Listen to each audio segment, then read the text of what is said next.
Okay, just a reminder that no flash photography. Silence your cell phones, please. No recording. And if you raise your hand, we're going to start with Coach Beilein and get a statement from him. Then we'll take questions for the student athletes. Then we'll dismiss them, and Coach will remain. So, Coach?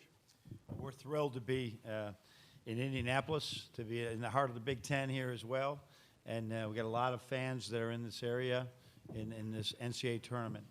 The two young men sitting next to me have, for 4 years, have been just great representatives of our university. They're playing as well as anybody can play, and we want to keep playing for a long time. Oklahoma State, however, is a terrific team that has had a tremendous season. We have outstanding talent, an outstanding coach. They'll be standing in our way. It's going to be a great game tomorrow, and I wish both teams the best. Thanks, Coach. And now we'll take questions for the players. Raise your hand. We'll get a mic to you. Right here. For both players, after the emotional ride you guys had leading through the Big Ten tournament, how do you kind of reset, move on to this, and not kind of have a letdown after that? Zach, we'll start with you. Yeah, I think we've been on quite a wave over the past week. I know it was a great accomplishment for us to be able to win the Big Ten tournament championship, and then being able to go home, get a couple days of rest, I think was key for us. I think now we're back, ready to go. Derek. Just like you said, just reiterating to the guys that we still got some things we want to take care of, reset our minds and our focus. Just felt great to get back out and be back in a place like this with great fans, and his excitement is going to be surreal. Right back here. Oh no, okay, over here. This is for both Derek and Zach. Can you take us back to last week and the decision to actually continue to play and fly to Washington, D.C. rather than forfeit the rest of the tournament? Zach, we'll start with you. Yeah, definitely was tough for all of us, but I just think the hardest part for our team was just getting back on the plane, and once we landed back in D.C., we felt like why can't we just go out and win this all? Why can't this be one of the greatest stories ever told? And that was just our mindset throughout the whole tournament. And we just wanted to win and play well for our brothers, and it was a brotherhood for us. Derek? Yeah, just like you said, getting back on the plane was definitely tough. But once we got on the plane and landed, we was able to focus our minds on basketball and, pretty much, lock in for those 4 or 5 days and do exactly what we went down there and wanted to do. Chris? Zach, what's it mean for you to be able to come back home and finish your run here in a building you're familiar with? You had that great shot to beat IU here in the Big Ten tournament last year. Question for Zach. Yeah, it's nice to be back. I'm excited. It's always nice to play in your hometown, especially with how well we're playing right now. We're just trying to take it one game at a time. But like I said, it's nice to be back here. Questions, please. Right here. You guys talk about what the reaction was like on campus when you got back, and just kind of what this past week before you came here was like? Derek? No, not exactly. Yeah, we haven't, we've been locked in the gym and just locked into each other. We really haven't been not really able to, interact with any of our students or our fans. But I'm pretty sure they was excited. They reached out to us. They always show us great support on our social media outlets. So they made sure they let us know that they was excited and proud of us. Zach? Yeah, just touching on what Derek said outside of class. We haven't seen many people, but like Derek said, they're proud of us. They're happy for us, and they're just rooting us on. Right here. Derek, this is for you. How much do you know about Juwan Evans? Have you been able to watch him from your film study? And are you guys very comparable as players? Question for Derek. Well, personally, I do a lot of film study personally on my own, and I have a good friend at Iowa State, Monte Morris. So I get to chat with him about point guard matchups. But personally, like I said, I think he played a lot like Chris Paul. He's good at changing speeds. I think he's a good player. He's got another question. Quick follow-up. What did Monty tell you? For Derek. I think I'm going to keep that between us two. Right here. To Derek and Zach, if you can start, Derek. you guys weren't projected to win the Big Ten tournament. So then once you did win that, how much did that change your expectations of what you can accomplish in this tournament? Derek? I think what's so special about our team is not about what we see it as and what we projected. We always really focus on how we play and how we execute things, and we feel like if we do things to our best ability, we can pretty much accomplish anything. So going out and winning the Big Ten tournament was a big accomplishment, but like I said, it doesn't end there for us. We got bigger sights on things, and overall we just more so excited that we're finally to implement some things that coach has been preaching the entire year. Go ahead, Zach. Yeah, for us, we just try to tune out all the outside noise, and we just want to play for each other. Winning the Big Ten tournament championship was definitely a goal of ours, but like Derek said, we're not done yet. We want to be playing our best basketball in March and April, and we're doing that right now. Any more questions for the, right here? Hi, for both players. From the outside looking in, you just see a line last week that says the Michigan plane skidded off the runway and there's no serious injuries. I don't know if you guys want to revisit that or not, but from guys who are on the inside, do you think that, was there a real fright in your minds and hearts? And do you think that had any effect on bringing you guys together and what happened in Washington? Zach? Yeah, we're just trying to really move past that. We're already a close-knit group, but if possible, I think that brought us closer, especially going through something like that. So we just wanted to come out there and play for each other. Like I said, the hardest part for us was just getting back on the plane, but once we landed in D.C., we just wanted to go out there and play the game that we love. Derek? I say it all the time, I believe God is good, and we avoided something that could have been tragic, and something that happened in our life and that brought us a lot closer, and like I said, we was there for a reason, that happened for a reason, and the way we responded to it, I was very proud of it, and it's one of those memories that will sit with me for the rest of my life. Anything else for the players? Thanks, guys. Thanks, guys. And we'll continue for Coach Beilein, right in the back here. Barry Trammell with the Oklahoman. Hey, Barry. John, when you got to Michigan, they'd had a long drought from the NCAA tournament. In your second year, you got there and you won a game. How important was it not just to get there, but to win and reestablish the winning culture at Michigan?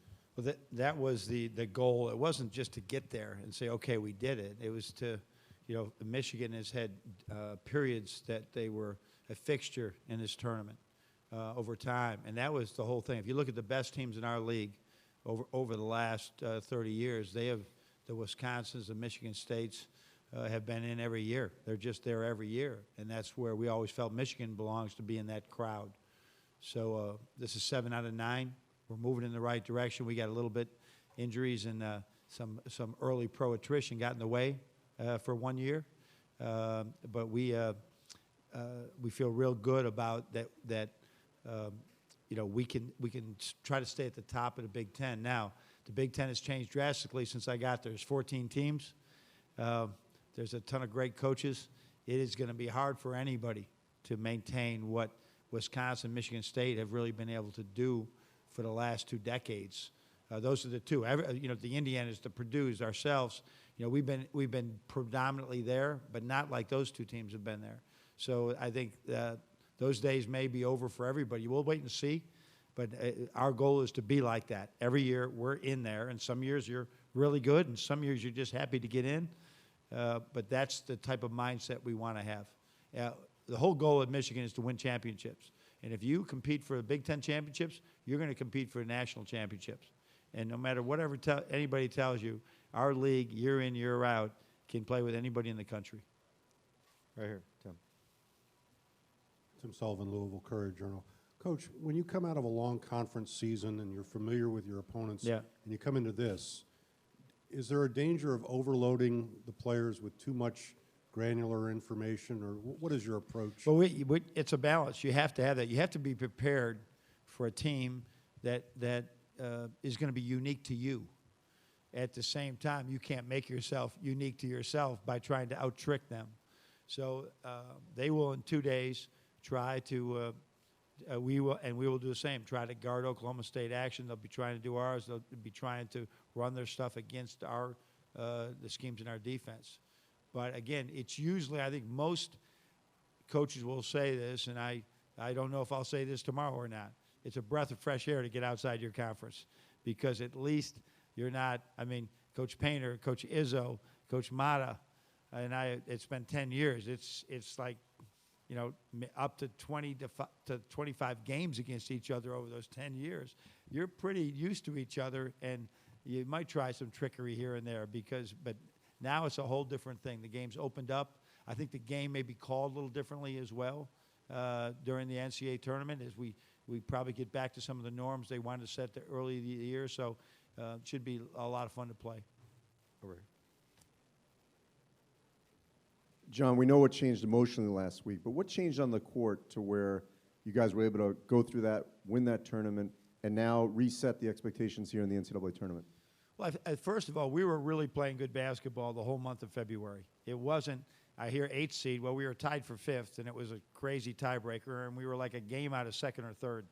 So it wasn't this crazy story that all of a sudden this 8 is being this 1. And we had already beaten Purdue once, and Wisconsin, who we had beaten them once. So it wasn't like a Cinderella story. What made it Cinderella was the circumstance. It wasn't just skidding off the runway.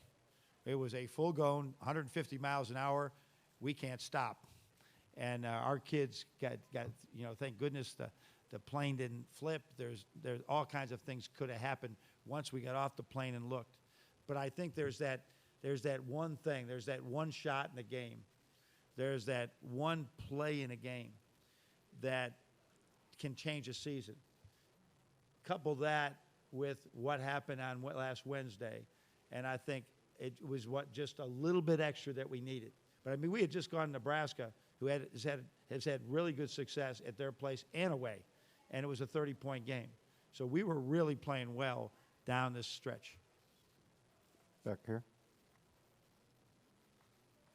Yeah, John, you had the near scare, or the near tragedy on the airplane. You're playing a program that went through a tragedy like that, 2001. Exactly. Did you think about the Oklahoma State plane crash at any point during this last few days, even before you drew them? Yeah, I mentioned it, but only to my family about, when I tried not to think about what could have happened, particularly if the plane would have got up in the air. I don't think it makes it. Just obviously didn't have enough force to get up in the air, but if it gets up a little bit, now we got a whole different deal. So thank goodness the pilot was put on the brakes. But yeah, I thought about that. I thought about Evansville. I thought about Marshall. You think about all those tragedies that have happened in sports that really there's a lot of we're just blessed. We're just blessed that it never got to that point. But I've known Eddie Sutton for a long time, and this was really a thought about that. How a coach goes through that. Right. John, if we can get your reaction to Indiana firing Tom Crean today. Yeah, I mean, it's an unfortunate part of this business that so many of your friends, so many guys that you coach against every day, that there's a change in direction at the schools. So I don't know a lot about it. All I know is Tom's a heck of a coach. He's won some championships there, right? And but I think we all understand, given the way we are compensated, it is a part of the business, and we better be ready to roll with it if it happens, to us or to others. Right. Coach, now that you've had a chance to watch Jawun Evans a couple times on film, Yeah. how similar is he with Derek, and maybe on the court, or even the intangible parts of being a point guard? Well, we're really big into, we had Darius Morris, Trey Burke, Derek Walton. We've been blessed with some great point guards. And so we really examine that. And what he's done with his assist numbers, his lack of turnovers is incredible, and then his speed for the game. I compared him a lot to a kid that gave us fits, Nate Mason from Minnesota, is really a high-level point guard that can shoot it in, but that's not all he does. He's getting the ball to basket, and then he's got this great assist-turnover ratio. So this young man is special. He's really special. I recruited both Monte and Derek, right? There was no wrong choice there. And that league has some great guards in it. And those two are really two of the finest. But really a challenge for us because he's so talented. Anything else for Coach? Thanks, John. All right, Good luck. thanks.